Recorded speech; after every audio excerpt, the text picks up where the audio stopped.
Hey guys, Mozu and Negron Tech here, and I'm back with another build guide. This time in Dragon Age the Veilguard. Now I know there's a lot of negativity going around with this game, but I advise you to do what I did and just pretty much ignore everything and play the game if you are a Dragon Age fan and see how you like it. Me, myself, I didn't get early access. I'm not going to sponsor anything. I really am enjoying this game as a long time Dragon Age fan. Yeah, there's issues with it, but unironically, I think the best part of this game is it has far and away the best combat I think I've ever dealt with in Dragon Age. And honestly, even comparing to ARPGs, I really do think that the combat is fluid, smooth, the animation cancels are on point, the game runs like butter. There's so many good things, the combos, the interrupts, the heavy attack, the charge attack, so much good thing about the game, which makes character building even that much better. With that said, I'll be bringing you my Death Knight build in Dragon Age. I've played every Dragon Age since Origins, and really as far as I can remember, this has never really been possible. There's been some magical infused like warrior archetypes like the Mage Hunter, the Templar, stuff like that.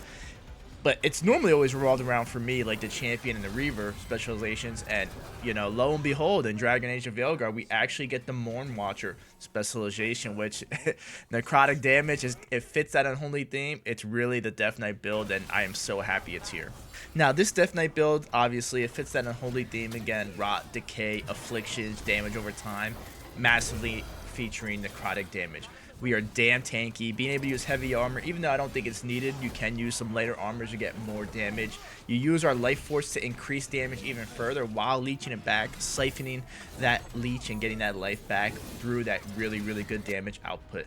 The visuals are so good. I love everything about it. It's such a beautiful build, and it plays very smooth while doing massive damage early on in the game. Hey guys, so let's get into the build. Here's my character, currently wearing like light medium armor, and I think the helmet is an appearance, but getting right into it. So first off, we'll talk about abilities. So for abilities, you kind of have a couple options. There's two necrotic skills that I'm actually not using, but I'm actually going to favor the right here, the Reaper, which is just so sick, that unholy Sith, necrotic damage. Just pay attention that is a duration tag. We are going to focus on duration. It detonates weaken. That's really cool. And then one big thing that we'll talk about later when we figure out companion choices is actually that the critical condition target is chill. Chill does cold damage over time, so we always want the enemies to be chilled when we're using our big abilities like Bloody Advance, Reaper, and our ultimate too. That means guaranteed crits. The chills a dot over time, so what's gonna happen is the dots, the necrotic damage, and necrosis, the affliction that we do, all are gonna crit. Next up, Titan Stop. You can use the Flame Chain too. That's kind of like lore accurate for a Death Knight as well, especially for D&D Death Knights. When you actually read the lore, if you see my Baldur's Gate 3 videos, another really cool thing. But I'm just going to use Titan Stop. When you look at my skill tree, the way I path, we get it. It gets Overwhelm. We have characters that can detonate Overwhelm if you want to bring a rogue in the party. Lucanus is really cool, I think his name is, so that's really nice. Plus, even if you don't detonate Overwhelm, just the debuff and the high stagger, but more importantly the interrupt. So a lot of the times when you can't parry and they have those red attack, the enemies or bosses, this is guaranteed to stop it and interrupt it. So very important. 1 minute cooldown is very long, but still nice to have. So Bloody Advance is our third ability. Our last one too, another duration tag. Projectile 2s get help because we get some projectile nodes. This applies Sunder, so our mages can detonate that if we want, but I actually don't really play towards a detonate and primer playstyle that much, to be honest with you. So this also applies bleeding, which is really cool. If you position yourself correctly, you can actually AoE on a lot of enemies. Like if you look at this little video here, if they actually position a little bit better, you can actually hit all three. So that is one thing to think about. And then also a charged shield toss will cause burst damage. And one of the things when we get to the skill tree, more shield toss charges and chains actually get increased projectile damage too when you go into the tree that way. Ultimate ability, Spirit Storm. It's just so awesome. I mean, look at that thing. It's just so goddamn cool. You look at the early boss footage when I fully combo all my Rage and Spirit Storm. It just does insane damage. Now, going into the skill tree, you actually have a level cap of 50, and I think, I haven't looked it up yet, but you get these Fenral statues, the Dreadwolf statues, and you actually get a whole bunch of more skill points, so that's really nice. The way I leveled up, and you always have free respec, so feel free to play the build and, respec as much as you want. I actually path this way because I think counter blow is just so goddamn important. It works with two-handers. You go up here to get precision after a perfect defense, that perfect parry, and then we go to Titan Stop. I go to the right first because you get all these juicy shield toss things, and you're going to use a lot of shield toss because when you eventually get over here, I'm not level 30 yet, but one of these actually converts shield toss into necrotic. So the animation changes, the color changes. It's so goddamn cool. I actually can't wait. Get a couple more levels and get through the game. And then you path over here to Bloody Advance. That's our first big DPS ability. Very, very nice. You get some of these. Flaming Weapon after defeating enemy with weak point is not that important. We actually get Flaming Weapon a different way. And again, even though you're on a Holy Death Knight, you know, Flaming Weapon's still actually pretty lore accurate to the original old like D&D Death Knight builds, right? So that's really, really cool. Shield toss bounces are cool. Eventually, the shield toss plus bounces are going to scale with our projectile damage, which helps this damage too. But this doesn't do a lot of base damage. It's really about getting the necrosis and the bleeds out, which is really, really, really big. You know, Master Throw can be charged up additional level. Very cool. Go down here, weak point damage, shield toss, more rage. That's why I kind of try, if you see my gameplay, I try to always get shield toss in every now and then to get range. And then, you know, necrotic damage, our other big ability here while leveling up before going later on, Deadly Ground. Now, this does cost rage, and this is very, very good. But, you know, necrotic, right over here, Bloody Advance just pretty much maxes out your necrosis stacks immediately, which is really, really, really nice, and applies bleeding. So I kind of rather use this, but you can swap it out with this regular AoE if you want to. But in my experience, Deadly Ground, compared to right here, Bloody Advance doesn't really interrupt. Bloody Advance actually gets interrupts here and there, especially on bosses. As all our big damage abilities are duration, we go down this direction and get it. And then once I get all this, I actually went all the way back to the beginning. And believe it or not, I actually pathed all the way down here because the big thing here is getting Flaming Weapon on perfect dodge. We're really, really big on perfect parrying and getting perfect defenses. So just getting pretty much, you're going to get like 100% on time on Flaming Weapons. It's just like massive damage that you get for free just by playing the game how you normally would, which is huge. And what's going on here is that you go down here, and I actually, because you got to think about it this way, you go to your character, you're not going to be able to just spam your abilities all the time, even though with the way I play it, you can actually build your character like just massive rage gen, and I'll talk about that when I get to the companion section. But I actually prefer going over here for the Flaming Weapon on perfect defense and just getting regular attacks, the final attacks, and the charge attacks, 50% bonus damage, which is huge. Like, we always get to have afflictions with necrosis, stacks up to 4 times with the way we go in our skill tree. And it's just huge, right? The necrosis, the bleeding, we're gonna have afflictions up all the time, whether we're charging regular attacks or the final chain attack. A 15% bonus on that is huge because again, you're not always using your ability. Like, you're going to be auto attacking a lot, you're going to be charge attacking here and there, you're going to be shield tossing for rage, stuff like that. So you have a lot of options. You pretty much have to figure out, like, do I want a light attack, heavy attack, charge attack? And if you go down this way, you pretty much get the bonus on everything. If I want to do a light attack chain, I know in my head, well, at least my final attack gets a big buff, my final attack gets a big buff, my charge attack gets a big buff. And you see here, Determined Death, if I do a regular, heavy, or light attack chain, I can do even more damage on that final attack. So you get a lot of good scaling.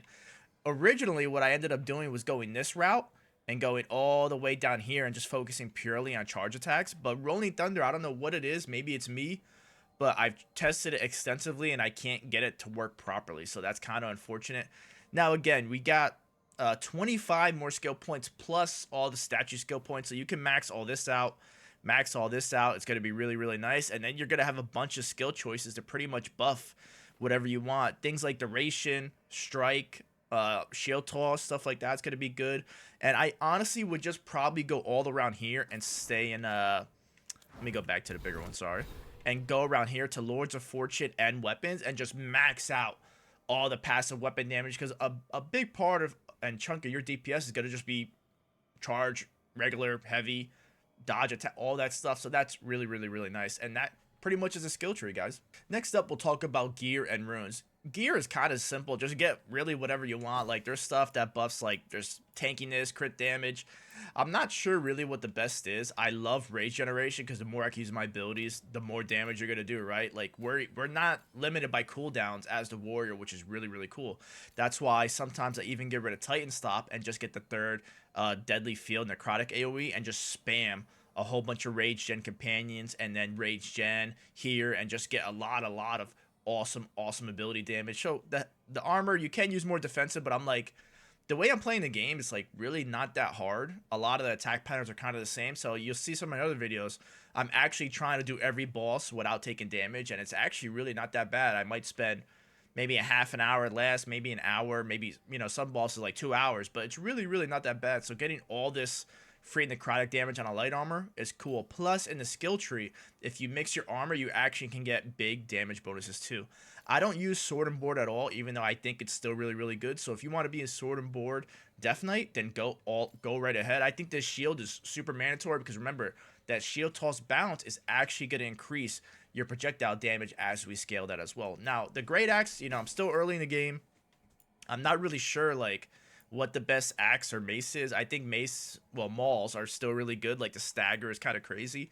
But I think what's going to happen is that late game, you're going to want to upgrade the crystalline great axe. So that way the cold damage is going to get scaled by the necrotic damage. And what's going to happen is there's one really nice line there. Charge, attacks, apply chill. And then when you apply chill, also apply necrosis.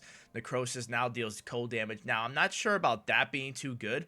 Like, you do have a choice about upgrading your weapons, but I actually think as you get down the line here, you would stop upgrading the crystalline great axe, those subsections, because you can still upgrade the damage, and stop at charge, attack, supply, chill. That way you can free up a companion slot, because right now I'll get into the companions in a little bit, but again, we need chill effects somewhere. But scaling the cold damage through with our necrotic bonuses is huge. I'm not sure if there's a necrotic great axe or great maul, but for the foreseeable future, it's going to be this weapon once you get those bonuses, right? And that's pretty much the gear. Talking about the runes real quick. Still early. I don't really know a lot of the runes. You can only use one active, but you get the passives all the time. My big thing here is using more damage versus health for 20 seconds, which are really nice. So, like, as you get that boss low, those, like, tough enemies low, that's when I'll use Ravage. Another huge one is actually Diminish, too. So, depending on the fight, I switch between Diminish and Ravage, and how you do that is you go right here, like, let's get the menu, and then you just rotate it right there. So Ravage if I want more damage, and Diminish, getting back to Diminish is crazy because what happens is that the way I have it set up, I detonate weaken, but my companions, I actually don't really care about them applying weaken. I want them to use other skills. So being able to self prime and detonate your own ability is huge. So that's really big. And that's talking about that. Going about jewelry again, anything necrotic theme I'll do. Like this grenade belt's awesome. Necrosis on use is cool. Duration ability damage. All our ability damages, our big ability damage is duration. More necrotic damage. And I actually go with Biting Thumb here. I actually got the legendary version, found a couple, upgraded it. And just, again, you can't just spam your abilities all the time, right? You're going to have to, like, auto attack, heavy attack, and, like, actually play the game. So still being able to get damage buffs on this. And, again, the way I spec it to the tree, I'm all about the final agile and mixing charge attacks through my playstyle, as you see. Crit damage, weapon damage, really good. And then I enchant it with Rage Gen 2. So that's that. Let's get into the companion choices. Now, talking about companions, I'm actually going to start off with Emmerich because he's kind of, I think, mandatory. He does a lot of things for you as a necrotic person. Necrotic vulnerability, necrotic damage, damage on cooldown, that 30-second, really cool. Applying weaken, he gets that anyway. But looking at his skill tree, one big thing here is that the way I go, I get Overwhelm, right? Now, when I Overwhelm, I actually don't care about triggering that as a primer detonator, because what I'd rather do, depending on if I'm going to use that rune or not for self-weakened, I'll set up Entangling Spirits, and the critical condition is actually Overwhelm.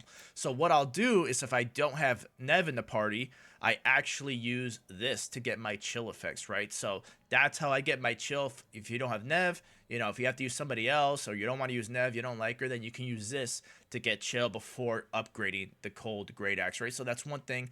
The other thing with Emmerich is that this skill, Bell Tolls, is just absolutely nutty. Short cooldown, it applies another necrotic dot, but it doesn't overwrite your necrosis. Lucien or whatever his name is actually applies like bleed necrosis, but you do that anyway. So like little bit of an overlap that you don't need. Quietus here actually is its own thing, which is really cool. And then again, the critical condition Overwhelm, that's how you get that crit condition for the Bell Tolls as well. So really nice. Lower cooldown right here is just absolutely crazy. You can go time slow, but much longer cooldown. And yes, you get the free Rage Spender and you get Rage Gen at the end. But the passive rage that you get throughout a fight with the lower cooldown, I actually think it's more using Essence Lane. Just from my experience, it's much nicer to play, plus the duration. So you get a longer duration, you're getting more rage. So like Emrich is just crazy. Companions go to level 10, so like maybe fill it out. The rest we'll see. But you know, he is my. As soon as I got him, I will never let him go. This is my boy. I love you. I love you, dude. Like I'm gonna use you the rest of the time. Now, next up, pretty much I'm using exclusively now is gonna be Nev, and that's really because I just get pretty much 100% uptime on chill. Get it through Glacial Pace here. Yeah, we don't have a rogue, so we can't detonate some. You know, we don't get all the primer detonator combos that we want. But I actually don't really play for that playstyle. I actually just play for just literally massive damage output, and the primer detonators that I get compared to just perma critting with my necrotic spells, attacks, and abilities is like much better to do it this way, at least in my experience, and like trying to no hit the bosses. Much more damage, uptime, and smoother playstyle this way. You know, whenever you use this, you get chill. You can trigger it randomly. That's really nice.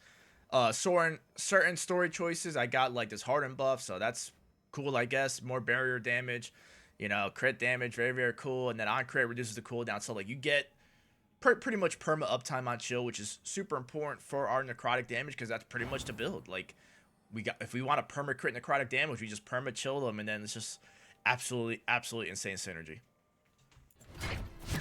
So let's get into the playstyle real quick. Priority targets, there's normally these range guys. So Glacial Pace for the chill, Bell Toes too, get the weaken, right?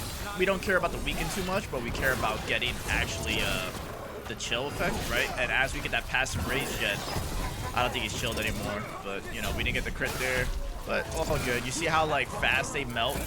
Some of these tankier targets do that. I don't have the jump attack crit, so I'm not using that right now. You know, and Glacial Pace is already up, so that's why I kind of like this playstyle better, because I can constantly use abilities, constantly crit with my necrotic skills, and do massive damage, like passively, like, you know, 2,500 damage here. I don't know if that's good or not, but I feel like if you saw the boss that I killed, that demon, like, I went through his barrier, his armor, and his health bar pretty goddamn fast. And it's just kind of crazy how much damage it does, right? So it's really nice. Again, with Emrich, you get Bell Toes, and as you can see, you get that passive rage gen. It's so goddamn good, and like perma critting from the actual chill effect. Super cool. The visuals are great, and it's just nice, guys. Like, that's it. When you have to, if you want to actually use primer detonators, you can always diminish again and use your actual well, I do L2X, and you know, you can just do normal primer detonator too. You can switch abilities around if you want, and you know, you have a lot of options here, but generally this is how I play it, trying to no hit the bosses on Nightmare. Difficulty, let's see, I'm pretty sure you can't even change difficulty, as they said too. Let me see. Changes do not apply, blah blah, cannot be undone without starting a new playthrough. Yeah, so pretty much on Nightmare, that's that, not custom, just pure Nightmare. So you see like the enemies have the highest health that they have, and it's still like they melt that fast. And that's pretty much it, guys. If you have any questions, comments, concerns, let me know. If you enjoyed the content, like, comment, subscribe. Hope you have a good one.